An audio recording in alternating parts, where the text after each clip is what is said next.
Well, first it was Joe Sestak, and now it's a guy named Andrew Romanoff. Just how many Senate races did the White House interfere with? Just days after it confirmed its interference in the Pennsylvania Senate primary, the White House now confirming that it also tried to influence the Colorado Senate race. Colorado Democrat Andrew Romanoff, shown here on screen left, he's running for U.S. Senate. He says the White House Deputy Chief of Staff suggested 3 potential paid jobs to him in an effort to get him out of the Senate primary. An offer Romanoff declined. Martha Zoller is a radio talk show host, and she's my guest now to react. Martha, how many do we have? First is Sestak, which they took a long time to admit, but they finally admitted. Now it's Romanoff, not to mention New York Governor David Paterson, who the White House admits it basically strong-armed to try to get him out of the race. I mean, how many of these are we going to see? Well, you never know, but the thing that's interesting, the White House is trying to investigate itself on this, and that's kind of like BP telling us everything's okay. I mean, they need to be upfront about this, and the problem with the Romanoff thing isn't so much that this kind of thing happens. It happens all the time. George Bush didn't want someone to run against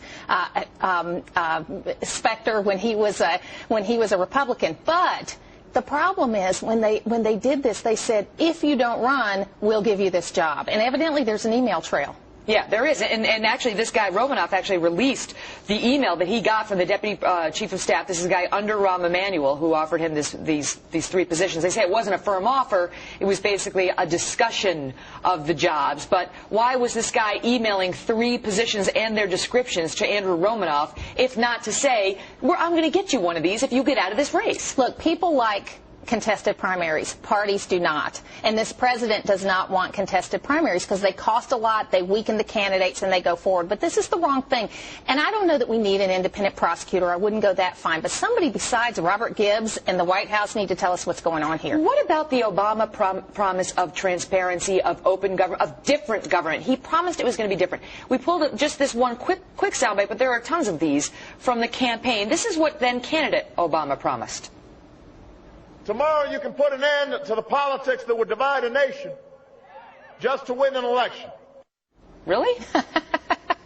Really? There is no transparency here because he doesn't want to be transparent and he doesn't want to be questioned. He's going to be the first president in history that isn't to blame for anything. I mean, he gets up there, he thinks a speech will solve everything. But in this particular case, the people deserve to have a choice. If anything's come out of the Tea Party movement is that people want to have strong debate on issues, and this is trying to squelch that. But what about, is there hypocrisy there? Because he's suggesting, and suggested all along with the hope and the change, that this was going to be a different administration, that he was not going to be doing business as usual, that the politics of yesteryear were going to go out with President Bush. Not so. I mean, now at least 3 that I just ticked off, in particular Sestak, which the White House stonewalled on for 3 months, and now this guy Romanoff, which, you know, fine if everybody does it, but the president said he was going to be a different kind of leader.